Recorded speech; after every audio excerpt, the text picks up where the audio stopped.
আসসালামু আলাইকুম, কেমন আছেন সবাই? আমার চ্যানেলে সবাইকে স্বাগতম দিয়ে শুরু করছি আজকের ভিডিওটি।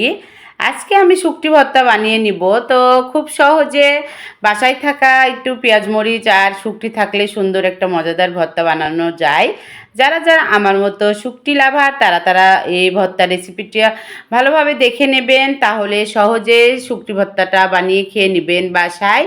আর তিলের ভর্তা যারা পছন্দ করেন তিলের ভর্তাও বানিয়েছি, এটাও দেখে নেন ভালোভাবে। তো তিল ভর্তা বানানোর জন্য আমি সুন্দর করে তিলগুলা দিয়ে দিয়েছি, দিয়ে ভেজে নিলাম হালকা করে। আর এখন পেঁয়াজ মরিচ রসুন যা যা লাগে সব কিছু ভেজে নিচ্ছি। আর সাথে একটু তেল, একটু লবণ, একটু হলুদ দিয়ে মশলাটা ভালোভাবে ভেজে নিতে হবে। আর এখানটাতে কিছু শুকটি দিয়ে দিয়েছি।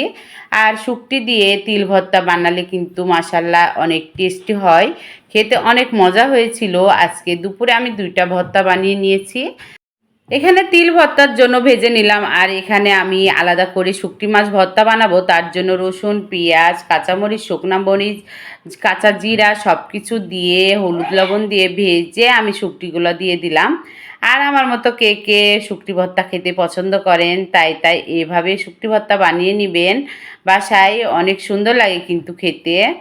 তো আমি সুন্দর করে ভেজে নিলাম, এখন আমি ব্লেন্ডার করে নিব। তো যে ভাজার পরে ফাইনাল লুক।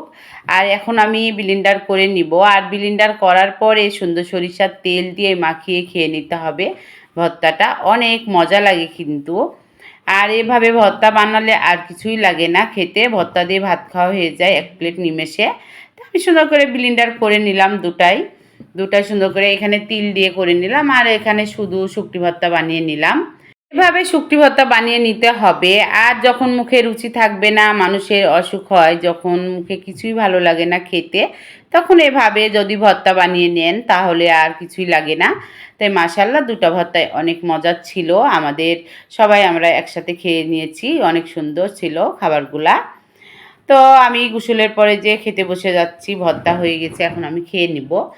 আর শুকটি ভর্তা দিয়ে প্রথমে ভাত খেয়ে নিলাম, আর তিল ভর্তা দিয়ে, আর এদিকে আমি চিচিঙ্গা ভাজি করে নিয়েছিলাম। মাশাল্লাহ 3টা তরকারি অনেক টেস্টি ছিল। আর আমি দুপুরে ওই 3টা তরকারি দিয়ে আমরা সবাই খেয়ে নিয়েছি। তো কেমন লাগলো ভিডিওটি? আর ভালো লেগে লাইক করতে আর আমার পাশে থাকতে ভুলবেন না। আমার নতুন চ্যানেলের পাশে সবাই থাকবেন। সবাইকে ধন্যবাদ। আজকের মতো আল্লাহ হাফেজ।